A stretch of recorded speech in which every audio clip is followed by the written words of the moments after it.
ver también un poco con los otros recursos digitales, por ahí unos podcasts, unos elementos interesantes que creo que también circulan en este momento. Y finalmente, como unos retos y unos nuevos escenarios en la educación para combatir la desinformación desde un poco desde la lectura crítica o desde ese posicionamiento del lector crítico, ¿vale? Bien, listo, Claudia, muchas gracias. Bueno, entonces las preguntas orientadoras que ustedes ven un poco en la pantalla y que van a recibir con la diapositiva son un poco una mezcla de diversos interrogantes que nos hacemos los maestros como parte de nuestras prácticas, como parte de nuestras reflexiones, en asocio con algo que me parece supremamente importante y que estoy defendiendo muchísimo y que tiene que ver con esa caracterización etnográfica digital, porque ahora es una etnografía digital. Si antes nos costaba un poco la etnografía en clase, en la educación básica y media, pues ahora con el tema de lo digital también hay que tener una serie de instrumentos desde lo digital que uno pueda recoger información, dado que hay el fenómeno de apagar un poco las cámaras y estas circunstancias hacen que la comunicación, como yo lo digo en algún artículo que estoy escribiendo, la evaluación y el sujeto pierde el rostro. Pareciera que perdiéramos los rostros de los sujetos. Y esa invisibilidad un poco de los rostros hace que las relaciones se vuelvan más impersonales y más complicadas. Entonces, como parte de ese primer momento etnográfico digital que estoy defendiendo como postura, eh, normalmente uno se hace como maestro unas preguntas. Estar informado es saber las noticias importantes. ¿Cuáles son las noticias importantes realmente? ¿Qué es lo importante? ¿Para qué? ¿Para quién? Digámoslo así, ¿para quién es lo importante? ¿Sí? ¿Es importante para el adulto, para el joven, para el que lo lee, para el que está en situ? No sé. ¿Qué significa estar informado? Es posible que los diferentes miembros de las comunidades educativas en nuestros colegios en Colombia podamos hacer un mejor uso de las informaciones que llegan a través de los diferentes medios y tecnologías de la información. Y esto es bien interesante analizarlo porque la gran reflexión de la comunicación escolar, y Claudia lo sabe porque Claudia ha sido una persona que desde hace mucho tiempo viene trabajando alrededor de la comunidad, de la comunicación escolar y ha tenido varios procesos. Y ella sabe que normalmente cuando se buscan, y los que estamos aquí que somos maestros de la básica a la media y que estamos en la parte universitaria, sabemos que normalmente a la escuela se le busca para hacer, digamos, notas informativos generalmente frente a tres tipos de fenómenos, tres tipos de situaciones noticiosas. El tema de un poco de la droga, de la sustancia psicoactiva, el tema un poco de todo lo que tenga que ver con el bullying, que ahora es ciberbullying, digámoslo así en términos de estas dinámicas, un poco de la terminología, y todo lo que tenga que ver con la violencia en la escuela. Entonces, eso se viene aficando en muchos medios y cada vez que se busca la escuela, nos buscan, digámoslo de cierta forma, para generar ese tipo de informaciones y contenidos en la televisión. Es muy raro que, por ejemplo, un noticiero a nivel nacional, por su priorización de agenda mediática, de posición de notas, cubra, por ejemplo, un evento de lo positivo de un colegio. Tiene que ser una cosa que está enmarcada en un concurso o en una sección de un programa como lo tienen algunos medios en este momento. Entonces, por eso es muy interesante que nosotros desde la escuela nos comencemos a preguntar cómo generar contenidos informativos, ¿sí? De opinión, que comiencen a posicionar mediáticamente la escuela de otra forma, que las representaciones y los imaginarios alrededor de la escuela tengan otros significados. Entonces, preguntas por los estereotipos, preguntas por los prejuicios, preguntas por todo lo que tiene que ver con la discriminación. Eso es parte de un módulo que vengo adelantando con los chicos de grado décimo para interrogarnos. Entonces vemos plicitos muy cortos y nos hacemos algunas preguntas de estas que aparecen aquí reflejadas. La otra pregunta es cómo podemos lograr la definición de criterios de selección comunes, digámoslos, para la escuela, para el equipo de maestros, ya sea que están trabajando de forma integral o no, y que de una u otra forma nos permitan este tipo de cosas. La parte que ahí como que tuvo un problema Claudia. Sí, O sea, se le fue el internet. Roberto, hola, voy a compartir la presentación yo. vale, si no, yo, tranquilo, me avisas. Beatriz, A muchas ver, gracias. un momento, ya te la pongo. Sí, de todas maneras, es un poco lo que yo voy aquí mirando, aquí en mi chancuco que tengo impreso. Entonces, un poco de las preguntas que nos hacemos también es cómo lograr esa definición de los criterios de selección comunes que sean fiables antes de compartirlos y, no y entrar en equívocos y no entrar en esa confusión y ese marasmo un poco que tiene la información. Y finalmente, que creo que es muy potente esta parte, esta pregunta para posibles proyectos, para posibles secuencias didácticas, para posibles reflexiones alrededor de la escuela, es cómo establecer una reflexión pedagógica de los riesgos de la desinformación y cómo activar rutas de orden didáctico que puedan favorecer el uso de fuentes confiables.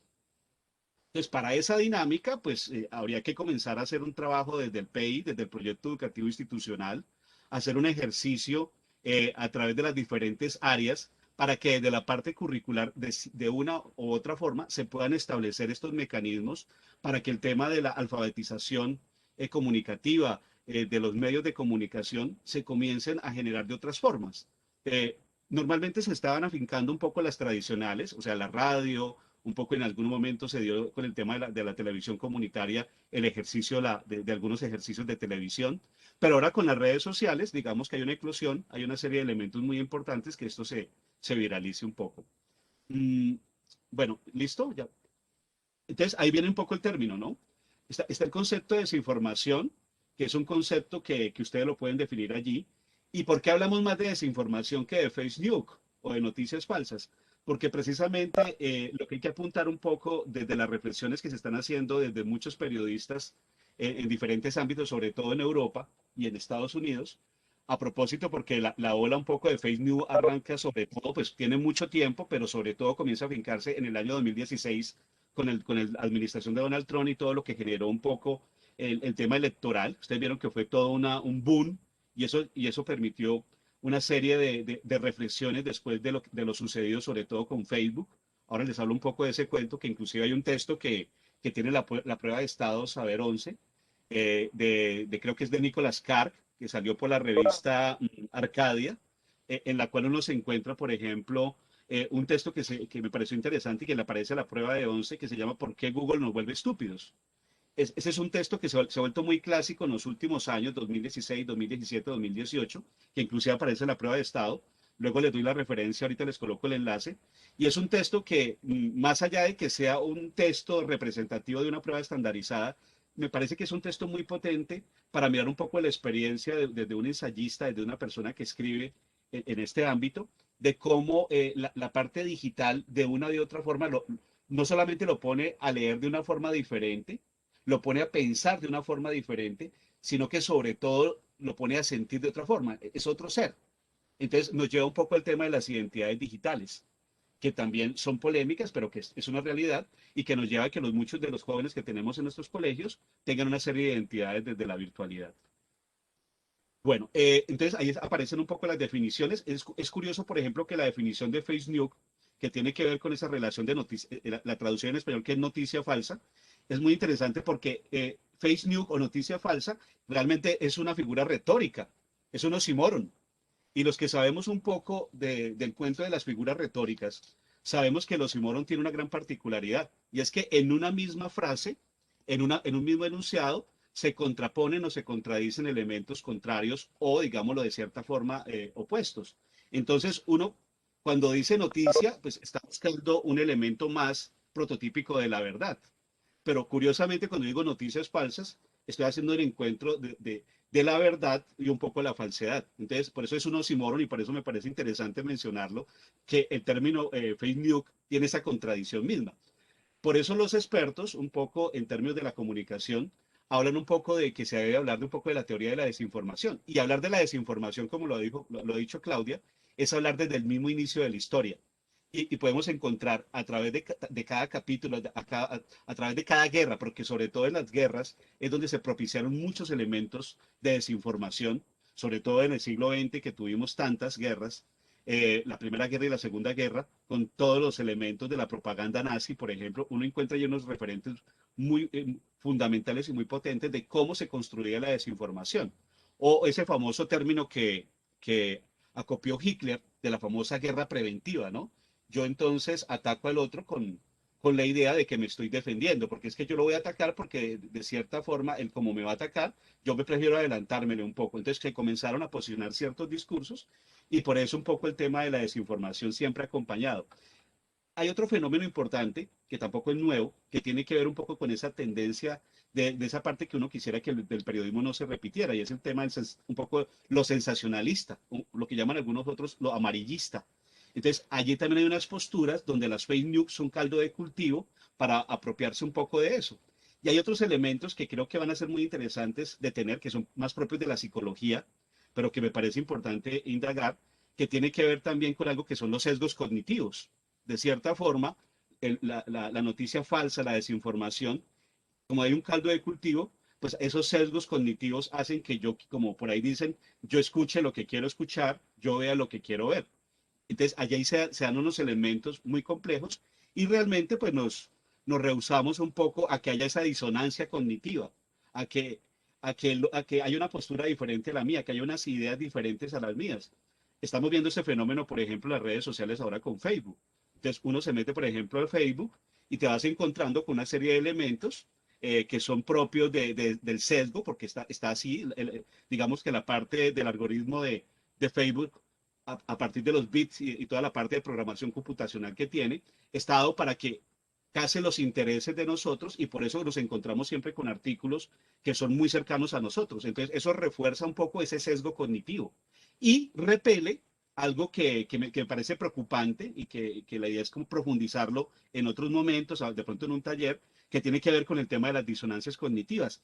¿Y qué es disonancia cognitiva? Pues nada más ni nada menos que ese sentimiento de desagrado que uno puede tener porque a uno lo contradigan o porque exista alguien que piensa diferente a uno.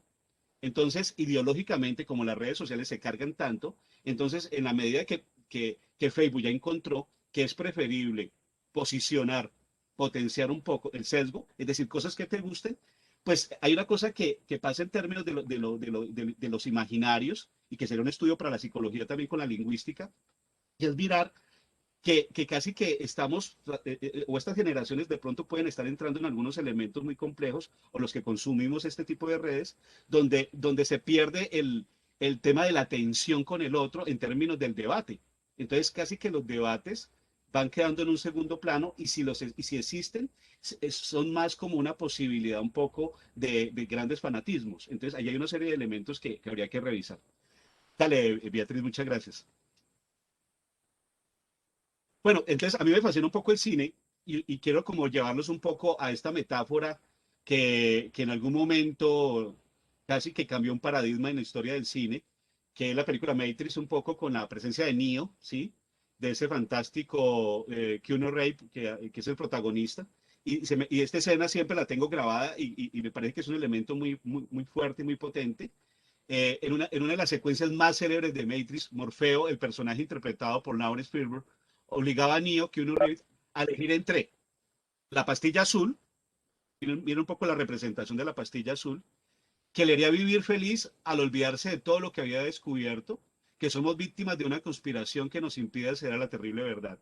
O si elegía la pastilla roja, el protagonista podría introducirse por la madriguera del conejo y descubrir lo que nos están ocultando. Es decir, la azul nos permite tener, seguir en ese sesgo, seguir en esa parte cognitiva, posicionar, solamente estoy en mis creencias, solamente me queda como una burbuja de la información, sigo dentro del sistema, y la roja, de cierta forma, nos lleva a pensarnos un poco de lo que significa el lector crítico, de lo que significa desconectarse del sistema para ser crítico. Yo me desconecto como una figura allí, pero sigo para poderlo leer de mejor forma y de esa forma lograr ese posicionamiento crítico. Yo creo que esta película ha sido una película supremamente importante para esa definición un poco del pensamiento crítico, de la lectura crítica y de seguir más en lo mismo, ¿no? Seguir un poco en esa un poco lo que llaman algunos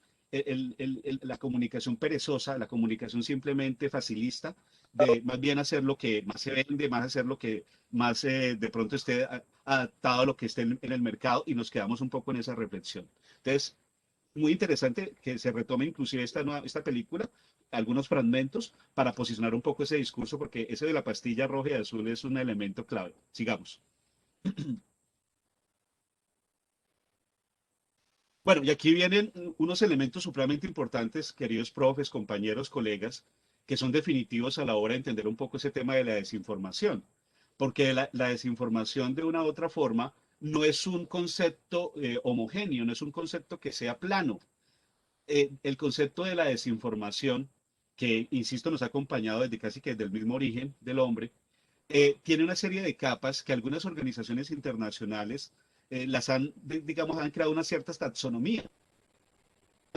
Son las que nos tienen que llevar de cierta forma a pensarnos de que hay situaciones muy puntuales, situaciones muy concretas, en las cuales uno como maestro puede ayudarle a que a los chicos, puede ayudarle, y no solamente en la básica y en la secundaria, no es ocasión en este momento, algo que también estoy haciendo con la Universidad del Valle, que tuve un curso de lectura crítica el semestre pasado, y es colocar un poco todo el aparato y toda la metodología del discurso, del análisis crítico del discurso, a través de análisis, por ejemplo, de documentos de prensa, por ejemplo, lo hicimos el semestre pasado, y ahí también, por ejemplo, hicimos un ejercicio muy interesante a través de los medios, sobre todo de prensa, para mirar un poco el tema desde la teoría un poco de Van Dijk, sobre todo lo que tiene que ver con esta parte cognitiva y todo lo que tiene que ver con los sesgos y todo lo que tiene que ver con el tema de la discriminación y todo lo que se funde, pues creo que también aquí tiene un punto importante. Hoy voy a hablar un poco más de la parte de la básica.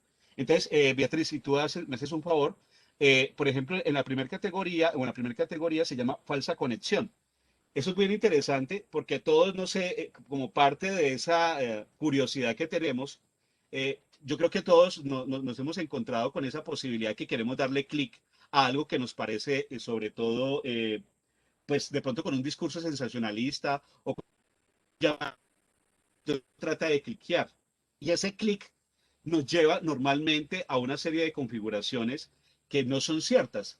Casi que el clic es lo que buscan realmente con este tipo de estrategias en torno a este tipo de desinformación, es que uno clique y ese clic lo que realmente nos lleva es o una desilusión porque uno se encuentra, por ejemplo, en este caso que está mostrando Beatriz y que lo van a poder mirar de manera muy detenida, hay unos ejemplos muy, pero muy válidos, por ejemplo. Entonces uno cliquea, entonces uno ve, por ejemplo, un título supremamente sensacionalista. En estos días me pasaba algo creo que era con un presentador.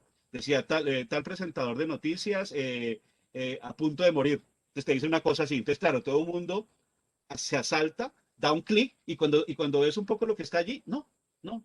Eso es otra cosa, realmente tiene un desenlace no muy interesante, pero se aprovechan un poco de esas ganas, un poco de la curiosidad que tenemos nosotros de saber qué es lo que dice esa noticia.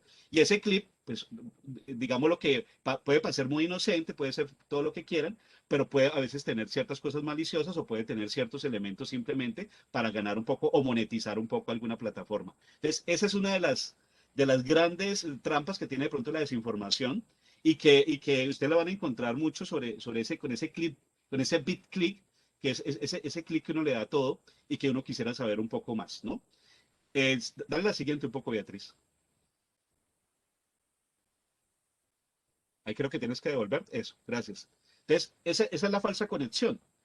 Las ganas estupendas de pronto de darle clic a algo. Ya tenemos un poco el tema del falso contexto, que es una segunda categoría que se viene trabajando muchísimo. Y aquí pasa algo bien interesante. Y sobre todo en la pandemia fue muy bien aprovechado por este tipo de personas que crean este tipo de contenidos. Es el falso contexto. ¿Y cuál es la particularidad del falso contexto?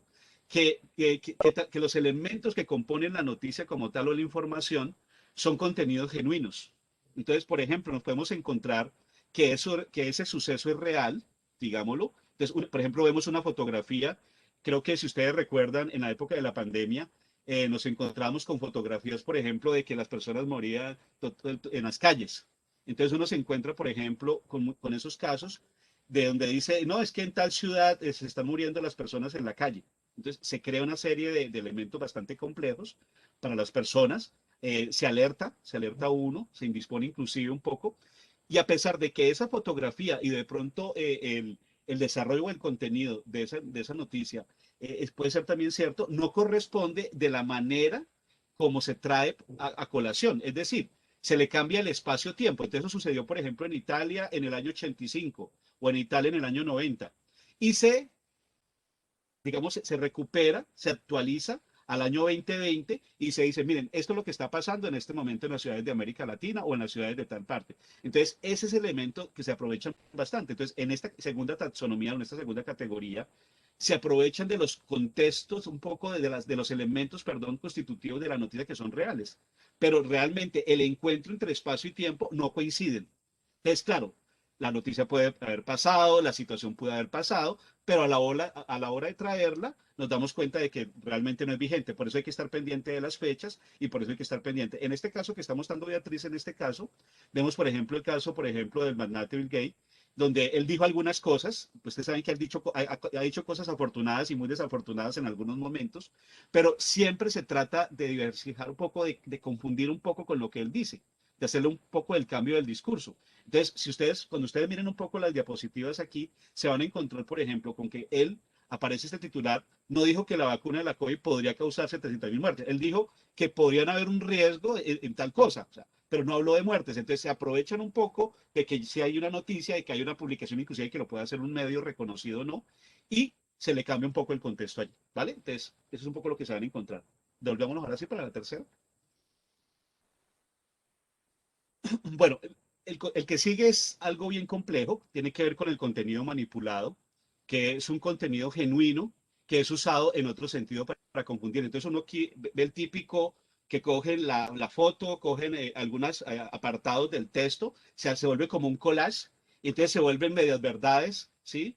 Eh, entonces hay una combinación de elementos de verdades y de mentiras muy complicados, y eso hace que se comience a salpicar la información de tantas perspectivas que uno termina siendo manipulado. Entonces son contenidos manipulados que a su vez buscan manipular a otros y así mismo se va volviendo el teléfono roto que muy bien mencionaba Claudia con el tema del rumor del cuento de García Márquez, que a propósito de eso siempre arranco las sesiones que tienen que ver con desinformación, normalmente con ese cuento de García Márquez, porque de hecho lo hemos trabajado bastante en los colegios. Entonces, el contenido manipulado es tomar elementos propios del hecho noticioso, parte de la fotografía, parte del contenido, se acomoda un nuevo texto casi y se direcciona un poco frente a lo que se quiere presentar, un poco en términos de nueva versión del texto. Y eso hace que obviamente ya dependa de los intereses políticos, económicos, los que quieran, que están detrás un poco de este tipo de información. Por eso hay que tener cuidado, por ejemplo, siempre, ahorita vamos a ver algunas claves de cómo identificar fuentes fiables, que es parte un poco del ejercicio que tenemos que tener un poco a nivel de la parte comunicativa y un poco a través del chequeo, que hablan un poco los expertos. Viene una que me parece muy interesante, ¿no? Bueno, estás colocando allí el de Twitter un poco, estás hablando de lo manipulado. Entonces, miren, por ejemplo, esta lástima que no sé si lo puedes acercar un poquito, Beatriz, no sé si te permite, no sé si lo podrías de pronto acercar un poco más. Gracias, perfecto. Si ustedes ven aquí, por ejemplo, en este Twitter, en este post que uno encuentra aquí, por ejemplo, en un grupo político muy reconocido en Colombia, que aparece aquí ilustrado, a veces toma, por ejemplo, pedazos de textos y los agrupa a conveniencia. Entonces hace su recuadro, hace como una especie de infografía, como de imagen, y retoma algunos elementos. Por ejemplo, ¿quieres saber la verdad sobre los falsos positivos? Entonces hace como un recorte de algunos elementos noticiosos que hemos tenido en el transcurso de las diferentes ediciones de los diarios digitales o impresos, y se aprovechan en una infografía un poco al beneficio de estos partidos políticos. En 2006 las fuerzas militares hicieron un convenio autorizando que la fiscalía investigara cada muerte en combate, o sea, buscando un poco la defensa de los falsos positivos. Entonces aquí se encuentra un poco el sesgo, hay un amaño un poco frente a un poco el tema ideológico y se hace este proceso un poco a partir de la infografía. Entonces aquí vemos un poco la manipulación, cómo yo puedo recortar, tomar algunos cosas que en algún momento con cierta veracidad, pero las acomodo a mis intereses de defender frente a esa pregunta. ¿Quieres saber la verdad sobre los falsos positivos? Y mire que colocan un interrogante que casi que parece promisorio, que parece muy clave para definir realmente quién tiene la verdad, ¿no? Luego les cuento un caso a propósito del tema que no hay una diapositiva, pero que es bien curioso. Gracias, Beatriz, muchas gracias. Vamos al otro. Bueno, luego que es el tema de la sátira o la parodia. Nos hemos encontrado, yo creo que puedes subir un poquitico, a ver si te deja, un poco que es una publicación que ha tenido mucha vigencia en los últimos años, desde el año 2014, 2015, no recuerdo mucho, 2016, sobre todo, y que se llama Actualidad Panamericana. Lo interesante de Actualidad Panamericana es que se ha posicionado como uno de los portales donde más se ven noticias, y lo curioso es que son noticias satíricas, pero que una persona ingenua, digamos, un poco entrecomillado ingenuo, puede llegar y se puede desconcertar porque son un tipo de texto que lo que su último fin, el sentido último es ironizar, o como lo es la sátira, ¿sí? Que tiene como fin último hablar de una realidad social y hacer una crítica fuerte, pero lo hace con el humor, ¿sí? El bendito problema, y lo curioso de esto, como lo dice Actualidad Panamericana, Beatriz, no sé si podemos hacer un ejercicio. Si tú te metes allí, ahí estás en la Actualidad Panamericana, así de pronto Sí. lo puedes hacer allí. Entonces, hay una partecita allí en las pestañas superiores, creo que está, es el quiénes somos. ¿Quiénes somos Actualidad Panamericana? Me gustaría hacer ese ejercicio, que es el mismo ejercicio que hago con los estudiantes de la universidad cuando estamos definiendo un poco los perfiles identitarios o ideológicos de cada medio.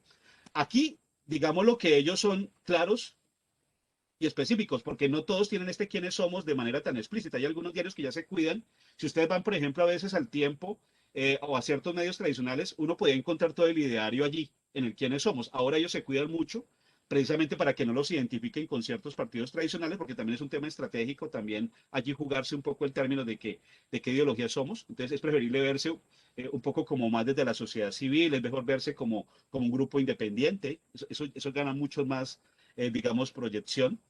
Pero ¿qué es lo interesante aquí? Si ustedes ven quiénes somos, bienvenidos a la hiperrealidad en Colombia, ¿sí? ¿Qué es actualidad panamericana? Yo no sé si me puedes ayudar a leer, que es que me queda un poco pequeño ahí, Beatriz, qué pena, para que leamos esos parrafitos que son Sí. corticos. Desde el 2014, Actualidad Panamericana inventa a diario noticias en tono de sátira para criticar los males de nuestra sociedad y paradójicamente se ha consolidado como uno de los portales con mayor credibilidad del país. Políticos, periodistas, exalcaldes y millones de tías con WhatsApp han tomado como ciertas las noticias delirantes de este medio que compite con el realismo mágico de las noticias reales. Muchas de ellas han sido compartidas como ciertas e incluso traducidas por los medios tradicionales. Otras tantas se han convertido en realidad con el paso del tiempo, por lo que se les atribuye también el don de la profecía. Las verdaderas identidades de los miembros de Actualidad Panamericana sigue siendo un misterio oculto tras máscaras de animales, con las que quieren expresar que cualquiera con capacidad de observación y mucho humor puede ser parte de Actualidad Panamericana. Pero si ustedes ven un poco, es el ejercicio que yo hago normalmente cuando analizamos los medios para ese análisis crítico. Yo les digo a los estudiantes, traten de rastrear un poco la parte identitaria de los diarios, ese quiénes somos, porque en ese quiénes somos, digamos lo que tradicionalmente uno podía ver ese tipo. Lo que pasa es que ahora, insisto, ya no es tan fácil rastrear ese quiénes somos, ya le toca a uno que ¿cómo lo haría uno? De pronto para la persona que no tiene tanta, aquí hay comunicadores que tienen una gran trayectoria y podrían hacerlo en un par de segundos, pero también hay maestros que apenas están entrando un poco en el cuento de analizar cómo lo haríamos. Pues bien, uno entraría a hacer análisis de los medios mirando el quiénes somos, pero si ese quiénes somos no está muy claro, uno podría crear unas estrategias en torno a qué es lo que publican, hacer un seguimiento a quiénes son los columnistas, ¿sí? A quiénes son las personas que están detrás de las noticias, qué posturas ideológicas se van conformando a partir de este grupo de personas que conforman el grupo editorial, por ejemplo, de la revista o de la publicación como tal. A mí lo que me gusta aquí es que ellos por lo menos son claros. Miren, esto es un espacio para hacer sátira, ¿ya? El bendito problema es el que no hace el ejercicio y que llega a este tipo de niveles. Entonces, posiblemente puede darle compartir y puede compartir una nota que puede parecer absurda, porque normalmente, pues como es el tema de la sátira, puede estar en la presencia del absurdo todo el tiempo en este tipo de textos, pero se comparte. Y miren que lo otro interesante, y con esto termino esta intervención rápidamente, es que son uno de los más creíbles. Como diría Gabriel García Márquez, la realidad supera la ficción. Sí, uno cuando lee un poco de actualidad panamericana, a veces pareciera eso, ¿no? Pasa como cuando uno ve Los Simpson y que dicen que tiene supuestamente despliegues proféticos, ¿no?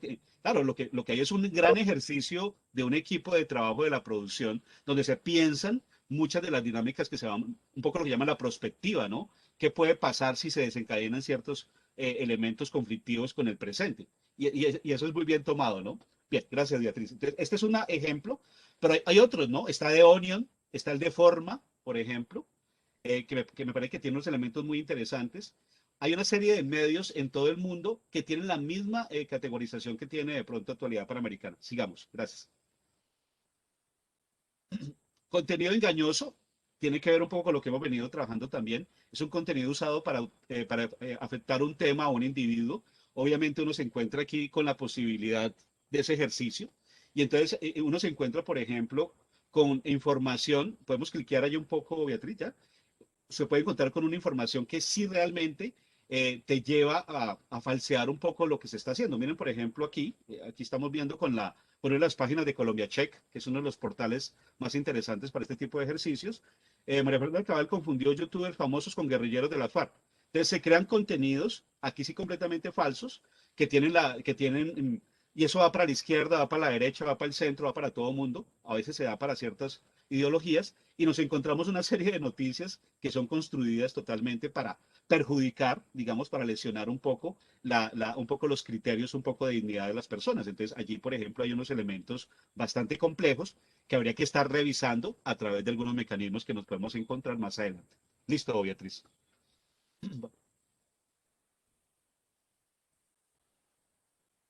Bueno, el contenido impostor, que es uno de los más complicados actualmente en la pandemia, se desarrolló mucho, se amplió muchísimo, que tiene que ver con lo que usted ve un poco la falsificación de los bancos, el tema del fraude, algo que es bien difícil y que hemos tenido un incremento de los delitos cibernéticos bastante amplio desde el año 2020, se han venido triplicando, diríamos, por ahí escuché con alguien que conoce bastante del tema, que cada vez son más los fraudes. Entonces se hacen pasar por el banco de la vivienda, se hacen pasar por el banco a veces son los famosos enlaces. Yo no sé si ustedes vieron por ahí un enlace que circuló en las últimas semanas con respecto al Día de la Mujer. Fue algo muy curioso porque hasta circuló por algunos chats de maestros, ¿sí? Entonces decían que supuestamente diéramos un CLI allí y les iban a dar unas zapatillas Adidas a las mujeres, ¿sí? Entonces, aprovechan como cada festividad o cada conmemoración o cada situación para crear fraudes. Entonces tú, por ejemplo, das un clic allí, das tu información, te piden tus datos básicos y obviamente eso pasa a la base de datos de ellos para luego llamarte, que tiene que ver con las extorsiones y estas cosas, ¿no? Entonces, ese es como el más ejemplo sobre este tema de lo impostor. Yo creo que con ese ejemplo creo que es el más representativo. Podemos seguir por un tema de tiempo. Bueno, y aquí ya está el contenido fabricado un contenido 100% falso que es usado para confundir o engañar, muy en la línea del engañoso, pero ya aquí como la diferencia entre leyenda y mito, ¿no? Uno en la leyenda tiene ciertos elementos de realidad y ciertos elementos de fantasía. Aquí es como el mito, ¿no? Como la fabricación misma. Aquí el 100% del contenido es falso. Lo que pasa es que se trata también de posicionar bajo apariencias también de algunas grandes publicaciones porque buscan parecerse a los titulares, a la forma como se da el acto noticioso, es un poco el 5W que tiene el periodismo, pues lo aplican muy bien, pero es un contenido totalmente falso y por eso toca estar convalidando. Por eso, ya puedes seguir, gracias, Beatriz. Yo creo que con ese también es para que podamos avanzar. Ah, bueno, el de las vacunas, que está ahorita bastante ese fenómeno de antivacunas. Sí, pueden haber casos, ya sabemos que hay varios casos que pueden darse de pronto de no mucha asimilación con el tema de las vacunas, pero allí se han construido una serie de elementos bastante complicados. Bueno, hay una frase clave para esta segunda parte y ya vamos terminando, para ir como la parte, para mostrarles un poco ya el ejercicio, llegar como a las conclusiones. Durante mucho tiempo la función de la escuela ha sido la de transmitir conocimiento, y ustedes lo saben que ha sido así. Inclusive todavía nos sigue costando hacer esa transición de ser no solamente consumidores de información, sino productores de conocimiento.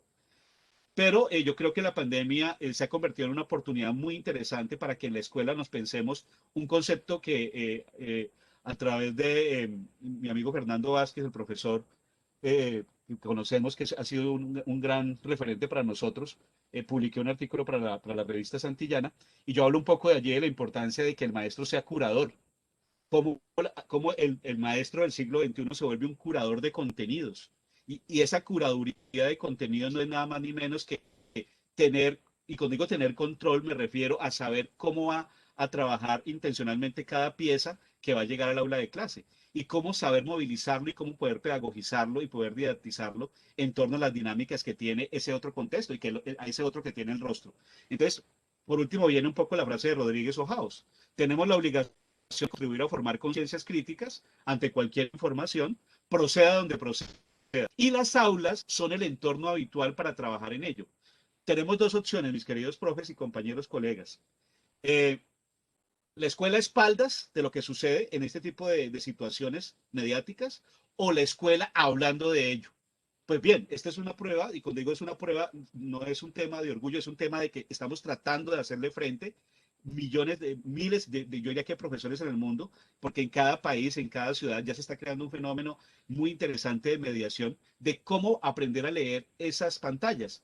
Yo utilizaba una metáfora porque yo sobre todo trabajé con Zoom en la pandemia. Y yo le decía, así como usted le echan alcohol a los zapatos, le echan un poco de cosas para poder ingresar por el tema del COVID, así tenemos que hacer con las pantallas, tenemos que tener filtros, tenemos que tener una serie de filtros que puedan permitir saber qué es lo que llega a mi pantalla del celular, saber qué es lo que llega a la pantalla de mi PC o de la tableta. Entonces, ahí ya nos deja en posición. Gracias, Beatriz. Dale. Bueno, Raúl Magallón, que les cuento algo muy interesante, yo no lo conocía en el grupo de literacia y educación que estoy con un equipo de profesores de Univalle, lo conocí y cuando digo lo conocí a partir de estos dos libros que se los referencio muy bien, Eufemia Duis, y que es Cómo combatir la desinformación y la pandemia, que son textos referentes. Raúl Magallón, yo podría decir que es uno de los principales referentes hoy por hoy. Estamos haciendo, tuve la fortuna de comunicarme hace un par de días con Raúl. Estamos pendientes de hacer un ejercicio con él de conexión para hacer afortunadamente ahora con el tema de las pantallas digitales, ahora es un poco más fácil ese tipo de circunstancias. Y con Raúl se está creando una serie de movimientos a nivel universitario y él también le interesa mucho trabajar a nivel de la básica media. Él trabaja en la Universidad Carlos III, creo que es de Madrid, creo no equivocarme, que se llama de esta forma. Y él hace un trabajo muy potente y es una de las personas que más está trabajando y es de estas personas que es periodista también, porque es un periodista de ejercicio, tiene un doctorado en comunicación también. Y él de sus reflexiones está ayudando como a superar ese tema un poco de la posverdad, que tiene que ver un poco con el tema de las emociones versus un poco los razonamientos, y está haciendo una serie de reflexiones muy importantes, y él en sus libros está invitando un poco que la escuela sea protagonista de ese cambio de paradigma, un poco de simplemente transmitir conocimiento, y más bien ser curadores y hacer un ejercicio de filtración un poco de la información que va llegando. Entonces, esto es un súper recomendado a través un poco de los espacios y la base de datos, cuando tengamos a Raúl de pronto aquí conectado en algún evento, pues haremos referencia a él para que ustedes puedan seguirlo y puedan conocer un poco. Mientras tanto, ahí están los libros, podamos seguir, Beatriz, un poco.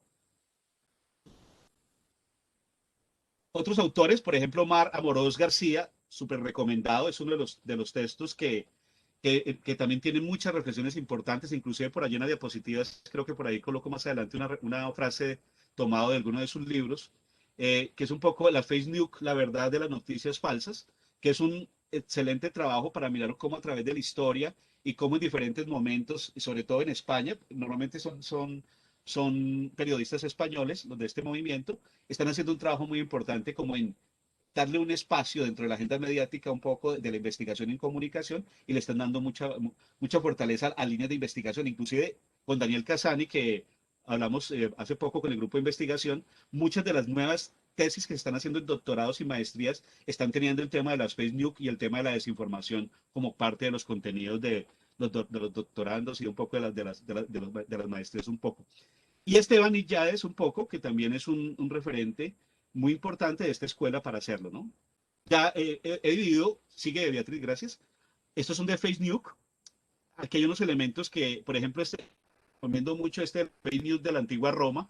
Es muy divertido, es unos diferentes apartados que a través de la historia y uno se puede revisar cómo en Roma, a través de los diferentes senadores, y ustedes saben que las relaciones con los Césares fueron muy complicadas, y cómo habían esas traiciones y esos elementos tan fuertes en la sociedad romana. Pues bien, este es un texto muy interesante de Néstor Márquez para poder hacer seguimiento de cómo esto no es nuevo, es nuevo porque de pronto se visibilizó ahora más con las redes sociales, pero desde la antigua Grecia y la antigua Roma nos encontramos con elementos muy fuertes, donde está la traición, donde está el amarillismo, donde está el tema un poco de crear la desinformación misma. Y los otros dos, igual en esta línea, también son importantes, un poco fake news, trolls y otros encantos, también mucha terminología española. y la nueva arma de destrucción masiva, las fake news, ¿no? Por un poco el efecto nocivo que tenemos, supremamente interesante desde lo sociológico. Sigamos y terminamos con dos elementos de desinformación. El de Roberto Aparici Marino, que me parece es un texto muy interesante, y sobre todo este de Gabriel Galdón, que casi no se consigue, hay que traerlo por buscalibros. Miren este título, La desinformación, método, aspectos y soluciones. Casi que se está convirtiendo en un referente dentro de la literatura de la desinformación. Entonces, estos dos están más pensados en el concepto de desinformación. ¿Vale?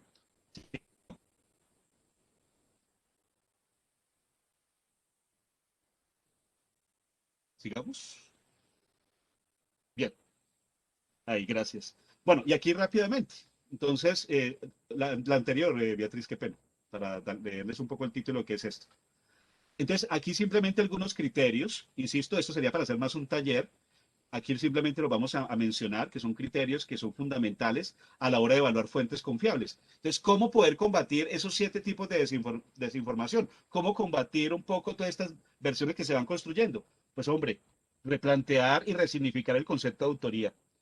Yo tuve una situación muy compleja porque yo en el 2016-2017, cuando hice la tesis de la maestría en lingüística, hice una tesis sobre los memes. Y si ustedes miran el fenómeno de los memes, es muy curioso porque ¿quién es el autor del meme? Díganme en eso. Porque son piezas comunicativas digitales que por el tema de la viralidad inician en un contexto y se resemantizan y terminan adoptando nuevos contextos, inclusive de las nuevas lenguas y de los nuevos intereses que hay. Yo hice un ejercicio muy interesante y muy divertido porque uno tiene que hacer tesis para uno divertirse porque si no se mueren en ellas y la diversión fue en esa. ¿Cuáles eran los memes que hablaban un poco frente al tema de la desinformación y la confusión frente al concepto de evaluación? Y estuve todo un año en una red social Facebook, en un grupo de Facebook de unos chicos del colegio, analizando cómo ellos percibían la evaluación desde los memes que publicaban. Y fue una cosa muy interesante para mirar un poco el concepto de evaluación, cómo se iba construyendo a través de los imaginarios juveniles. Entonces, el concepto del autor es un concepto que hay que revalorar, hay que resignificar, hay que posicionar nuevamente, porque cuando nosotros nos encontramos un artículo, una noticia, tenemos que buscar que haya una autoría. Si eso no tiene autoría, ya comencemos a dudar fuertemente de lo que está pasando. Entonces, allí hay algunas preguntas. Se encuentra nombrado el autor o el creador del contenido, aparece la ocupación, años de experiencia, posición o educación de este, se encuentra con información de contacto, lo que yo les digo, está el quiénes somos a nivel institucional, ¿no? A la hora de googlear un poco su nombre, qué tipo de páginas web se asocian al autor, y eso me lleva a un concepto que se está trabajando mucho también en términos de la desinformación y son algo que se llaman las búsquedas horizontales versus las búsquedas verticales. ¿Qué es una búsqueda horizontal versus una búsqueda horizontal?